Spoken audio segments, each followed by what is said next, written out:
Question हम start कर रहे हैं हम केजी गुप्ता की हमारी बुक है फर्स्ट अकाउंटिंग की केजी पब्लिकेशन। तो आज स्टार्ट करते हैं हम इसमें क्वेश्चन नंबर 34। इससे पहले ये क्वेश्चन जो है आप प्लेलिस्ट में देख सकते हो पोस्ट अकाउंटिंग। अब यह कि when contract is near to completion, ठीक, क्वेश्चन भी थोड़ा सा ये अलग तरीके का है। इसमें जो आप बार-बार लिख रहे थे कि to material, to wages, to plan, ठीक है, ऐसी कोई भी इसमें चीज नहीं है, इस बात का आप ध्यान रखेंगे। अब मैं बता रहा हूँ आपको, मोस्ट इंपोर्टेंट लगा लीजिएगा। 34 मैं बता रहा हूँ, 35 का आप इस क्वेश्चन को खुद करेंगे। क्या है, कैसे देखिए कि up to 31 December 2003 97,000 have been expended upon a contract। अब ये जो मैंने लाइन दी है 97,000 have been expended, ये एक्चुअली होता है हमारा टोटल एक्सपेंडिचर। क्या होता है? Total expenditure. ये बात आप ध्यान रखेंगे। चलिए कॉन्ट्रैक्ट अकाउंट,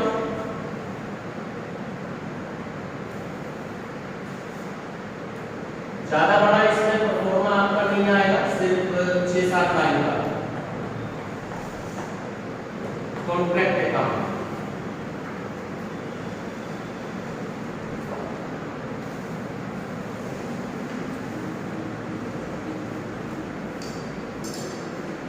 क्योंकि इधर मैं जगह छोड़ के चल रहा हूं, यहाँ पे वर्किंग नोट भी आएगा।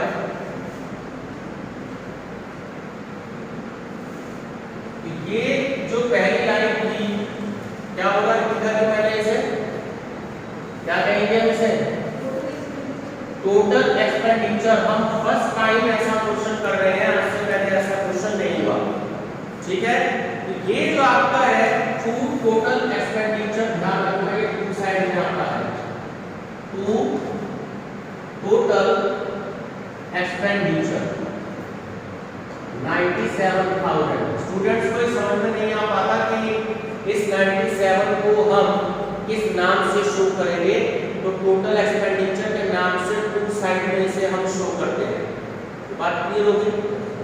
आगे मेंशन है इसमें कि and a certified has been received to date to the value of ₹1,10,000।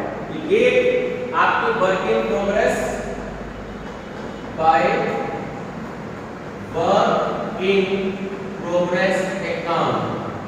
तो वर्क सर्टिफाइड की वैल्यू क्वेश्चन में गिवन होगी 1,10,000, ठीक है। और आगे क्या लिखे थे,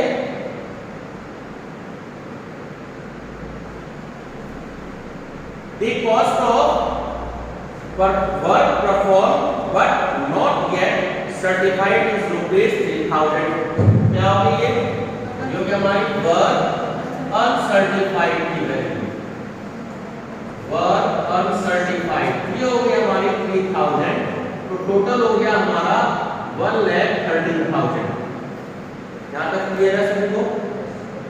चलिए अब टोटल कर देते हैं यहाँ पर, क्योंकि और कुछ भी इसमें नहीं दे रखा। 1,13,000 और 1,13,000, ठीक। अब हमें टोटल प्रॉफिट कैलकुलेट करना है। बताइए कितना आया टोटल प्रॉफिट, जो आप कैलकुलेट करेंगे, ठीक है। बताओ कितना आया। जो टोटल पर लिख देना यहाँ, तो टोटल प्रॉफिट सीरीज 16,000, ठीक है। 16,000 यहाँ आ गया, इसको बीडी कर लीजिएगा बाय टोटल प्रॉफिट बीडी 16,000। यहाँ तक तो फ्रैक्शन न्यूमराइटर बहुत आसान है, ठीक है। अब जो वर्किंग नोट बता रहा हूँ वहां पर थोड़ी सी बच्चों को प्रॉब्लम होती है, बहुत ज्यादा टेक्निकल नहीं है, लेकिन याद रखिएगा क्योंकि हमें कैलकुलेट करना है अब to profit and loss account. अब to profit and loss account कैसे कैलकुलेशन करेंगे वो हम एडजस्टमेंट पढ़ेंगे, उसके हिसाब से क्वेश्चन को करेंगे। चलिए आगे की एडजस्टमेंट देखिए, जो नेक्स्ट लाइन है It is estimated that the contract will take up further 3 months. Further का हिंदी मीनिंग होता है अतिरिक्त 3 महीने और लगेंगे कॉन्ट्रैक्ट को कंप्लीट होने में. And that it will necessitate an additional expenditure 20,000. इसको अंडरलाइन कर लीजिएगा, एडिशनल एक्सपेंडिचर. तो वो जो खर्चा आएगा एडिशनल वो 20,000 रुपए का आएगा. ये बात समझ में आती है? चलिए, तो up to date next cost, ये वर्किंग नोट चल रहा है आपका up to date next cost. तो देखो स्टार्टिंग में ध्यान से देखो टोटल एक्सपेंडिचर कितना था 97,000 जब हमने क्वेश्चन को स्टार्ट किया. ठीक है, 20,000 रुपए और लगेंगे. फर्दर कॉस्ट दे रहा है, ये हमेशा प्लस होती है, ध्यान रखिएगा. फर्दर कॉस्ट कितनी हो गई 20,000 रुपए. जाहिर बात है ऐड ही होगी जब एक्स्ट्रा हमें खर्चा देना है. टोटल हो गया हमारा 1,17,000 रुपए. याद रखते बात क्लियर है. अब हम आगे लाइन पढ़ते हैं कि क्या कही है क्वेश्चन. 1,17,000 रुपए हमारी टोटल कॉस्ट हो गई. ध्यान रखिएगा टोटल कॉस्ट. अब नेक्स्ट पैराग्राफ देखिए. The total expenditure upon the contract is to include provision of 2.5% for contingency. Contingency होती है आकस्मिकता या अचानक कभी जरूरत पड़ जाती है, तो जो कंपनी ने प्रोविजन रखा है वो रखा है 2.5% का. ठीक है, चलिए. Provision for contingencies. अब ये जो आपको प्रोविजन देना है कॉन्टीजेंसीज का, ध्यान रखना जब भी कॉन्टीजेंसीज प्रोविजन आपको दे रहा है, ठीक है, ये एक्सपेंसेस होते हैं. क्या होते हैं? या तो कॉन्टीजेंसीज वर्ड लिख लें और नहीं कॉन्टीजेंट लिख करके हम एक्सपेंसेस वर्ड का भी यूज कर सकते हैं. तो जो वो दे रहा है आपको 2.5%, 100 में से उतना ही आप नीचे माइनस कर लेंगे. ये बच्चे एग्जाम में भूल जाते हैं. ठीक है, तो ध्यान रखना. ये जो आपके 1,17,000 अमाउंट आया, इसका 2.5 अपॉन 97.5% करना है. सॉल्व करके बताइए क्या अमाउंट आया. सर 3,000. तो ये अमाउंट जो आया कंटीजेंसीज का, इसको आपको हमेशा ऐड करना होगा. ये बात आप ध्यान रखेंगे. अब अमाउंट आपका आ गया है 1,20,000 रुपए. याद रखिए, बच्चे एग्जाम में भूल जाते हैं, फिर से बता रहा हूं, आप ध्यान रखेंगे. अभी जो 1,20,000 रुपए आए, इसे हम कहेंगे टोटल एस्टिमेटेड कॉस्ट. क्या कहेंगे? Total estimated cost. अब क्वेश्चन में देखो कॉन्ट्रैक्ट प्राइस कितना रुपए का है. अब हम आगे देखते हैं. तो नेक्स्ट लाइन है कि contract price is ₹1,40,000 and ₹1,00,000 has been received in cash. ठीक है, तो कैश की बात हम 2 मिनट बात करेंगे. तो ये जो 1,40,000 रुपए है, ये आपका है कॉन्ट्रैक्ट प्राइस 1,40,000 रुपए. ठीक, ध्यान रखना कॉन्ट्रैक्ट प्राइस ज्यादा का बैठा है और एक्सपेंसेस एस्टिमेटेड कॉस्ट कम बैठती है, प्रॉफिट होगा.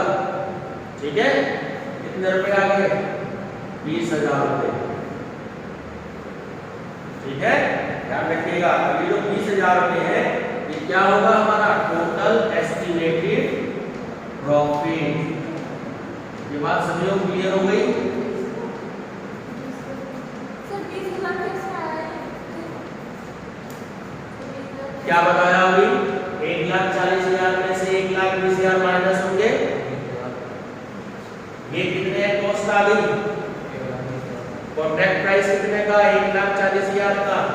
माइनस करोगे तो 20,000 आ गया, जो हो गया टोटल एस्टिमेटेड प्रॉफिट. बात को जो बताता हूं उसको ध्यान से सुना करो.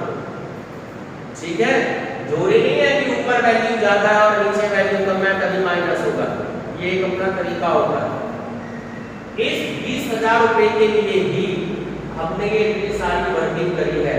अगर हमें इस क्वेश्चन में टोटल एस्टिमेटेड प्रॉफिट 20,000 रुपए दे देता तो फिर इस क्वेश्चन में कुछ नहीं था, ठीक है, फिर इसके 15 नंबर नहीं बैठते आपके। ये बात क्लियर हो गई। अब ये जो 20,000 रुपए है, अब क्वेश्चन में देखो 1 लाख रुपए जो कैश रिसीव्ड आपको दे रखे हैं, अब उस 1 लाख रुपए का रोल, तो profit transfer to profit and loss account. अब इसे हम सॉल्व करेंगे।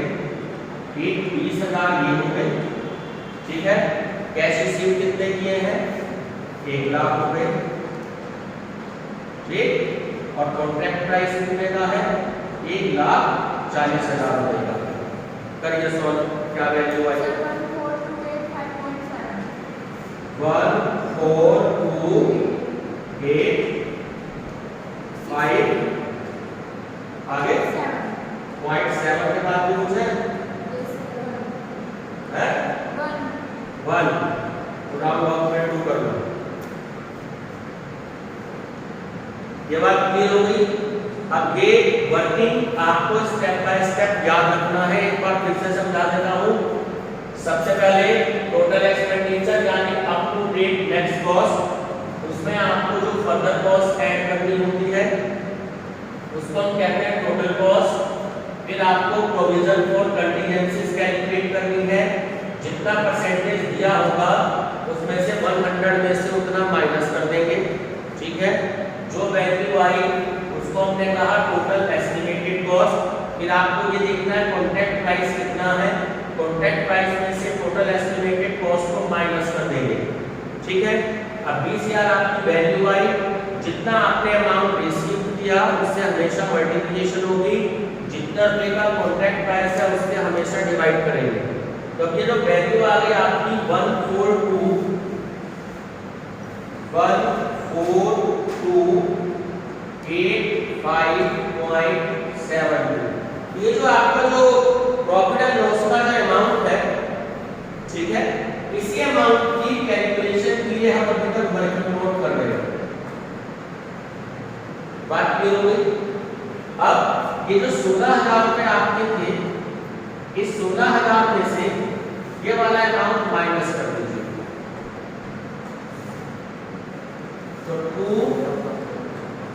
वर्क इन प्रोग्रेस आपका आ जाएगा और प्रॉफिट इन रिजर्व आ जाएगा। 171 4.28। आंसर चेक कर लो। ये वाला रखा होगा ऊपर वाला,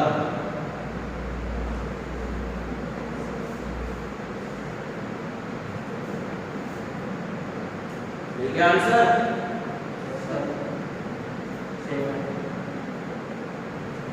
चलिए आंसर दे रहा है आपको प्रॉफिट में, profit to be taken profit and loss. इसे ठीक कर लो।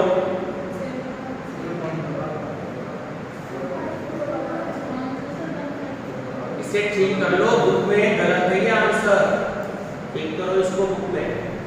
ये 15714 जो दे रहा है इसकी जगह जो हमारा ये वाला आंसर आया है इसको आप ठीक कर लो बुक में। ये स्प्लिट है आंसर, ठीक है। 1428.5.7। और नीचे देखो आपको इसमें हिंट भी दे रखा है बुक में आंसर में। ये जो 1,17,000 into 2.5 डिवाइडेड बाय 97.5, ये आपको हिंट भी दे रखा है बुक में, ठीक है। ये मैं चेक कर रहा था, अभी मैंने सॉल्व करके देखा तो बुक में इसका आंसर सही है, तो गलत है। लेकिन ये जो अगला वाला क्वेश्चन है आपका जिसका आंसर दे रखा आपका 72720, ये बिल्कुल सही है आंसर।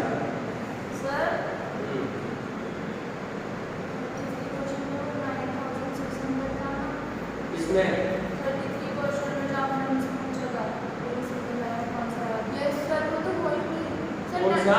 33 क्वेश्चन में बताएंगे 30? 9,600 था ना सर। अच्छा वो भी बताएंगे, तुमसे कैलकुलेट नहीं हुआ? अच्छी बात है, बता दो। मेरे तरफ से 60 आया सर। ठीक है, अब अगला क्वेश्चन कर ले। 35 के लिए जगह छोड़ दो, इतनी ही जगह छोड़ दो जितने पेजेस में ये आया होगा, एक पेज छोड़ दो।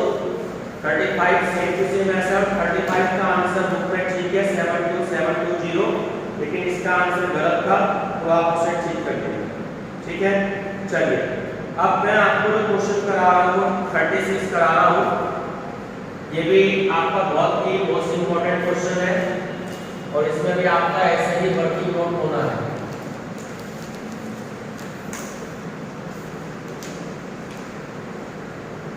बस एक दो दिन में ये आपका चैप्टर खत्म हो रहा है, बस एक आध क्वेश्चन इसमें और कराऊंगा मैं आपको, उसके बाद ये आपका चैप्टर फिनिश है।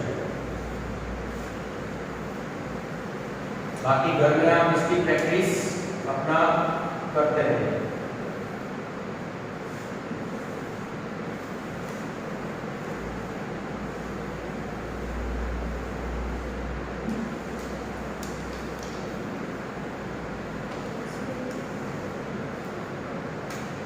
चलिए 36 पढ़िए मुझे question number 36। A contractor secured a contract to supply and erect machinery for the value of rupees 7,50,000. He was to receive. अब ये जो लाइन आपको दे रखी है, a contractor secured a contract to supply and erect machinery, ये आपकी contract price की value है। ये बात आप याद रखेंगे, अपने बुक में नोट भी कर लीजिएगा। जब भी कोई एसेट्स परचेज की जाती है इस तरीके से आपको दे या फिर मशीनरी दे रखी है, तो ये हमने अभी जो यहाँ पर 1,40,000 लिखा था, तो यहाँ पर हम 7,50,000 रुपये लिखेंगे। ध्यान रखना 7,50,000 आपका क्या है, कॉन्ट्रैक्ट प्राइस है। ठीक है, बच्चों को ये नहीं पता लगता कि कॉन्ट्रैक्ट प्राइस जो है वो कौन सा है क्वेश्चन में। ठीक, अब आगे क्या कह रहा है? He was to receive payment on account of time to time equal to 90% of the certified value of work done. ठीक है, तो अब ये जो वर्क सर्टिफाइड की जो इसने आपको वैल्यू दे दी है 90% दे दी है। ठीक है, याद रखेंगे। चलिए अब आगे कह रहा है कि he commenced work on 1 January 2003, यानी जो आपका वर्क शुरू हुआ 1 January 2003 में हुआ and incurred the following expenditure। ठीक है, चलिए बताइए क्या क्या है। सबसे पहले to plant and tools amount 70,000. कितना? 70,000. 70,000। चलिए next Machinery and stores. To चलिए टोटल करते जाएंगे साथ के साथ। ठीक है, टू मशीनरी एंड स्टोर्स। थोड़ा सा आपका कैलकुलेशन स्पीड जो है हाई रखें टोटल करने की। 17,00,000. ठीक है, Wages. To wages. 1,50,000. ठीक है, 1,50,000। Sundry expenses 30,000. To Sundry expenses. Salary salary नहीं होता, क्या होता है दीदी? Sundry. हाँ, सैलरी और सैलरी में बहुत अंतर है। ठीक है, चलिए तो ये हो गया कितने 30,000 रुपए। Sir. नेक्स्ट बोलो। Establishment. To establishment charges. 40,000. ठीक है, टू एस्टैब्लिशमेंट चार्जेस ये हो गए आपके 40,000। ठीक, next A part of the machinery costing rupees is 20,000 was. चलिए अब ध्यान से देखिए, यहाँ तक का जो आपका पैराग्राफ था 2 लाइन जो दी है सारी एक्सपेंसेस की जो कि हम टू साइड में मेंशन करते हैं। अब कह रहा है part of the machinery costing rupees 20,000 was unsuited. Unsuited का मतलब होता है जो काम का नहीं था, अनुपयोगी था, ठीक है, तो मशीन के उस पार्ट को उसने बेच दिया, ठीक है, कितने रुपए में? 5000 रुपए में। Immediately sold at a profit of ₹5000, ठीक है। अब ये चीज आपको बता दूं, जब प्रॉफिट क्वेश्चन में कह रहा है तो दो जगह एडजस्टमेंट होगी, ध्यान रखिएगा। पहला तो प्रॉफिट एंड लॉस अकाउंट, उसने क्वेश्चन में आपसे बोला कि 5000 के प्रॉफिट पे सेल कर दिया, तो 5000 तो गया, बात ठीक है। अब 20000 की मशीन थी, उसका एक पार्ट 5000 में बेच दिया, तो टोटल कितनी कॉस्ट हो गई? 25000। बात समझ में आई? अब ये 25000 रुपए है, ये बच्चे वहां एग्जाम में लिखना भूल जाते हैं, इस बात का ध्यान रखिएगा। बाय सेल ऑफ मशीनरी 25000 रुपए। इस लाइन में विशेष तौर पे ध्यान रखना है आपको, जब भी मशीनरी के किसी पार्ट को बेच दिया तो प्रॉफिट एंड लॉस के नाम से और मशीन की कॉस्टिंग और प्रॉफिट को ऐड करके आप यहाँ बाय साइड में, तो 20 की कॉस्टिंग हो गई, 5000 का प्रॉफिट, और टोटल कितना हो गया? 25000, ठीक है। आगे बोलो क्या है बाय साइड का नाम आगे? The value of plant and tools on 31 December 2003 was, ठीक है, plant and tools in hand, by plant and tools in hand, कितना? 40,000। चलो 40000 रुपए आपकी ये वैल्यू आ गई। Next, And the value of machinery and stores then were on hand was 30,000। ठीक है, तो bye machinery and stores in hand amount So 30,000। 30,000। ये बात आप जानते हो कि ये वाली चीजें हमारी जो हमारे हेड में होती है वो बाय साइड में जाती है, यहाँ तक क्लियर है? चलिए आगे देखिए, मैं बात बता रहा हूँ, फिर यहाँ बच्चे गलती कर जाते हैं। जो नेक्स्ट पैराग्राफ है, bye 31 December 2003 he had received payment on account amounting to ₹438,750, being 90% of the certified value of work done। ये आप सब लोग कैलकुलेट करना जानते हो। तो bye work in progress account, और हमें क्वेश्चन में वर्क सर्टिफाइड की वैल्यू दे रखी है, ठीक है, जो कि दे रखी है कितनी है? 438,750 का 100% अमाउंट कैलकुलेट कर दीजिए। So 487,500। 487,500, ठीक है, 90% है तो 100 से मल्टीप्लाई करके 90 से डिवाइड कर दीजिए, हमारा 100% अमाउंट आ गया। यहाँ तक क्लियर है? चलिए इसका क्रेडिट का टोटल करें जल्दी, राशि के डेबिट का टोटल जल्दी से। Sir, 582,500। Yes sir। 582,500, ठीक है। इसमें से जब आपके माइनस करेंगे, बताओ क्या वैल्यू आई? 87,500, ठीक है। तो इससे हमने क्या बोला? टू बैलेंस शीट, ठीक है। बैलेंस शीट की आपकी वैल्यू थी, अब इसे आप ईडी कर लीजिएगा, to balance BD, Sir, by balance। हाँ sorry, by balance BD 87,500, 3 line छोड़ के टोटल भी कर दीजिए, ठीक। अब तक के क्वेश्चन में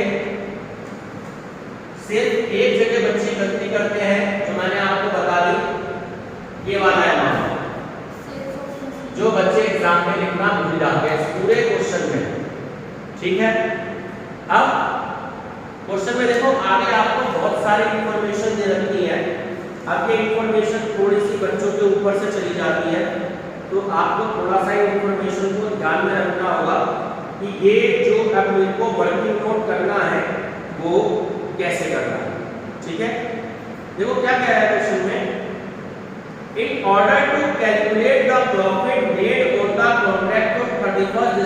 2003, the contractor estimated the further expenses, ठीक है, that would be incurred in completing the contract. तो जो कुछ further expenses जो होने हैं कॉन्ट्रैक्ट से रिलेटेड और उसको प्रॉफिट एंड लॉस में क्रेडिट भी करना है, और estimated profit realised at contract which is with the certified value of work done. ये कुछ ही एस्टिमेटेड, ठीक है। अब वो कुछ इंफॉर्मेशन दे रहा है आपको सबसे पहले, तो जहां 6 मंथ का है वहां 6 मंथ की वैल्यू लेनी है आपको, जहां 6 मंथ की नहीं दे रहा वहां नहीं लेनी वैल्यू आपको। जो 6 इंफॉर्मेशन उन्होंने दे रखी है, ठीक है, तो मैं आपको ये अभी 2 मिनट बाद बताऊंगा।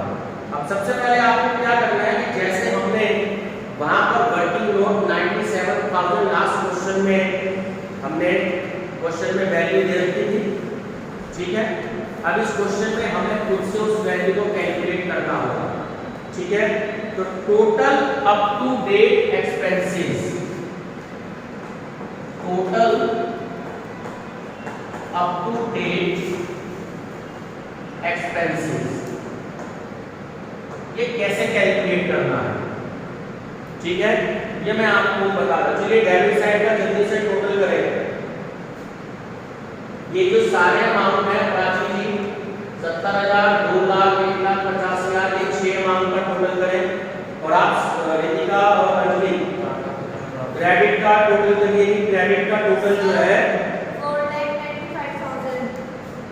ये जो क्रेडिट का टोटल आप जब भी करेंगे इस बात का आपको ध्यान रखना है कि क्रेडिट के टोटल में कभी भी वर्किंग प्रोग्रेस को ऐड नहीं करना, ये बात ध्यान रखना। 95,000 और ये 4,95,000। तो इसका जो आपका टोटल हो गया वो हो गया 4,95,000। कुछ बच्चे क्या करते हैं, हमें क्या कैलकुलेट करना है, हमें total up to date expenses calculate करना होता है जब भी, तो उसमें कभी भी वर्क सर्टिफाइड इंक्लूड नहीं होता, ये बात आप याद रखेंगे। और ये जो बैलेंस सीडी है ये हम खुद से कैलकुलेट करते हैं, तो ये भी कभी भी ऐड नहीं होता, ठीक है। तो बाय साइड में कितना था और एक्सपेंसेस कितना हुआ, हमेशा उसमें से माइनस करना है, बात याद रखिए। 95,000 वैल्यू माइनस करी तो टोटल हो गया आपका 4 लाख। यहां तक समझ में बात आती है? तो सबसे पहला स्टेप तो ये है आपका 4 लाख, ठीक। अब ये जो इंफॉर्मेशन आपको 6 पॉइंट क्वेश्चन में दे रखी है, अब हम इनकी बात करेंगे कि ऐड फर्दर एक्सपेंसेस हमें कैसे कैसे इसमें लेने, ठीक है। चलिए, तो ऐड फर्दर एक्सपेंसेस, सारे हम एक्सपेंसेस अब जो इसमें हमें इंफॉर्मेशन दी है हम उसके हिसाब से करेंगे। देखिए जैसे पहला पॉइंट है that the contract would be completed in a further 6 months, ठीक है। चलिए, दूसरा पॉइंट है कि plant and tools have residual value, चाहे रेजिडुअल वैल्यू दे, चाहे स्क्रैप वैल्यू बोले, चाहे साल्वेज वैल्यू बोले, मैंने आपको लास्ट में बताया था दोनों एक ही बात होती है। तो 10,000 रुपए दे रखा कि upon the completion of contract. अब क्वेश्चन में देखो प्लांट की वैल्यू कितनी दी, प्लांट की वैल्यू 70,000 दे रखी है, और भी देख लो क्वेश्चन में दे रखी होगी, देखो पैराग्राफ में दे रखी है 40,000 8 या 9 में द वैल्यू ऑफ प्लांट। हाँ, तो ये जो इन हैंड होगा उसी में से तो स्क्रैप वैल्यू माइनस करो, हमेशा ध्यान रखना, ठीक है। अब प्लांट यूज्ड, तो अब प्लांट इन हैंड कितना है 40,000। अब 40,000 में से 10,000 रुपए तो हमारी स्क्रैप वैल्यू होगी, तो कितनी वैल्यू बची, हमारी दूसरी एडजस्टमेंट खत्म, ठीक है। अब है third, that the cost of machinery and stores required in addition to those in stock on 31st December 2003 and would be rupees 1 lakh, and that further sundry expenses of rupees 20,000 would be incurred। अब ये वाली हमें expenses लेने हैं, तो देखो materials and stores भी आपको क्वेश्चन में दे रखा है। इससे रिलेटेड एक्सपेंसेस इसने दिया है, पहले वाले की बात कर रहे हैं, मटेरियल्स एंड स्टोर्स। देखो कितना दे रखा है, 30,000 दे रखा है, और क्वेश्चन में अब कितना दिया उसने, 1 लाख तो दिया, 1 लाख आप इसमें प्लस कर दिया, टोटल वैल्यू हो गई 1,30,000। ये बात क्लियर हो गई। अब आगे वो कह रहा है आपसे सन्ड्री एक्सपेंसेस के बारे में कि and further sundry expenses for ₹20,000 would be increase. ठीक है, तो सन्ड्री एक्सपेंसेस भी दे रहे हैं उसमें, सन्ड्री एक्सपेंसेस इंक्रीज कह रहा है। देखो इधर भी था टू साइड में, वो इंक्रीज के लिए कह रहा है, यानी कि इंक्रीज का मतलब यहाँ पे ऐड हो जाएगा, इंक्रीज का मतलब ऐड हो जाएगा। बात ध्यान, केवल 20,000 रुपये आपको लेंगे, यहाँ तक की बात बता है, क्लियर है? ठीक है, चलिए अब आगे बढ़ते हैं। अब वेजेस के बारे में बता रहे हैं, 4 point that the wages on the contract for 6 month. केवल देखिए 6 मंथ की बात कर रहे हैं आपसे, up to 30 June 2004 will be ₹80,000। ठीक है, तो वेजेस को भी ऐड कर दीजिए, 6 महीने की वेजेस के आपको दे रहे हैं 80,000 रुपए, इसको भी आप ऐड कर दीजिए। ठीक है, अब बात है आपकी 5th असेसमेंट। यहाँ पर बच्चे जो है गड़बड़ कर जाते हैं। The establishment charges per month will be same as were in the previous year। अब क्वेश्चन में देखो, एस्टैब्लिशमेंट चार्जेस जो है वो आपको कितना दे रखा है, 40,000। लेकिन हम बात किसकी कर रहे हैं, 6 महीने की बात कर रहे हैं ना, बात किसकी कर रहे हैं, 6 महीने की। तो यहाँ एस्टैब्लिशमेंट चार्जेस जो हो जाएंगे वो आपके 6 मंथ में हो जाएंगे, ब्रैकेट में मेंशन कर लीजिएगा। तो 40,000 रुपये आपके 12 महीने के, 6 महीने के आपके 30,000 से। ठीक है, ये गलती हो जाती है तो ध्यान रखिएगा। ठीक, चलिए अब आगे की जो इंफॉर्मेशन है वो अभी हम कंटीन्यूएशन वाली अभी करते हैं। तो सबसे पहले मुझे इसका टोटल बता दीजिए कितना है। इन सबका टोटल 4 लाख, 4 लाख की तो ऐड करोगे बेटा, कितना आया, 6,80,000। तो 6,80,000 जो आपकी वैल्यू आई, इसे हम क्या कहेंगे, टोटल कॉस्ट। ठीक है, जैसे लास्ट क्वेश्चन था हमने कंटीन्यूएंसीज टोटल कॉस्ट पे कैलकुलेट किया था, ऐसे कंटीन्यूएंसीज हमें टोटल कॉस्ट में जो है वो कैलकुलेट कर देंगे। ठीक, चलिए कंटीन्यूएंसीज मेरे को बताएं, नेक्स्ट लाइन में कितना दे रखा है, 2.5% कंटीजेंसी। एक लाइन और है ब्रैकेट में मेंशन कि the 2.5 of the total cost of contract in bracket, इसको अंडरलाइन कर लीजिएगा, excluding this percentage should be provided for contingencies। तो ये 6,80,000 है, इसका 2.5 into 100 कैलकुलेट करो, बताओ क्या अमाउंट आता है। 2.5 का into 100 250। 6,80,000 का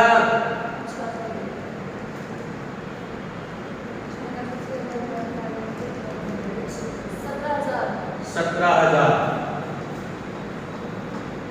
ये मैंने आपको भी अंडरलाइन करवाया कि एक्सक्लूडिंग, दिख रहा है, एक्सक्लूडिंग दिस परसेंटेज, और उससे पहले that 2.5% of the total cost of contract. बात क्लियर हो गई। तो जब ये एक्सक्लूडिंग दिस परसेंटेज आपको कह देगा तो 100 में से उतना अमाउंट आपको माइनस नहीं करना, आपको टोटल कॉस्ट पे कैलकुलेट करना, यानी कि 100% पे 6,80,000 into 2.5 upon 100। ये मिस्टेक हो जाती है एग्जाम में, ध्यान रखिएगा, इसमें लाइन बहुत ध्यान से स्टडी कर लीजिएगा। अब टोटल कर दो 6,97,000। यहाँ तक क्लियर है? चलिए, तो 6,97,000। अब देखो क्वेश्चन की स्टार्टिंग की लाइन पे आ जाओ। कॉन्ट्रैक्ट प्राइस मैंने आपको बताया था। हाँ जी, जैसे वहां पर हमने 1,40,000 में से हमने 1,20,000 माइनस किए थे, तो एक लाइन छोड़ के 7,50,000 जो आपका कॉन्ट्रैक्ट प्राइस है, कॉन्ट्रैक्ट प्राइस, इसमें से ये अमाउंट माइनस कर दो, हमारा एस्टिमेटेड प्रॉफिट आ जाएगा 53,000। ये 53,000 अगर सही है तो हमारा क्वेश्चन सही हो जाएगा। To profit and loss account 53,000। Clear है? 53,000। अभी रुक जाओ, अभी इसका मुझे कैलकुलेट करना, सॉरी ये यहाँ रहेगा 53,000। अब आगे क्वेश्चन में देख लो, कोई भी एडजस्टमेंट क्वेश्चन में हमें नहीं दी है, ठीक है? चलिए, profit transfer to profit and loss account. अब जो मैंने आपको फार्मूला पहले बताया था, कितना कैलकुलेट किया? 53,000। वर्क सर्टिफाइड देखो कितना है? 4,87,500। कॉन्ट्रैक्ट प्राइस कितना है? 7,50,000। ये ध्यान रखना, पिछले क्वेश्चन में भी मैंने आपको यहाँ पर बताया था 1 लाख डिवाइडेड बाय 1,40,000। इस क्वेश्चन में आप वर्क सर्टिफाइड रखने के बाद ध्यान रखेंगे। बोलो क्या वैल्यू आई? 34,450।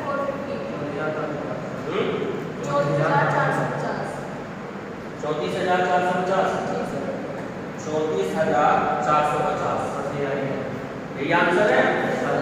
चलिए, 34,450 to profit and loss account 34,450। अब इसमें से माइनस करके बता दो कितना अमाउंट आया। वो हमारा टू वर्क इन प्रोग्रेस हो जाएगा। To work in progress account कितना? 53050। Profit in reserve. ये क्वेश्चन कंप्लीट हो गया आपका। थोड़ा अच्छे से देख लें, दोनों क्वेश्चन बहुत इंपॉर्टेंट थे। एक में सिरदर्दी ना के बराबर है, दूसरे में सिरदर्दी बहुत सारी है, ठीक है? चलिए, बाकी क्वेश्चन नेक्स्ट वीडियो में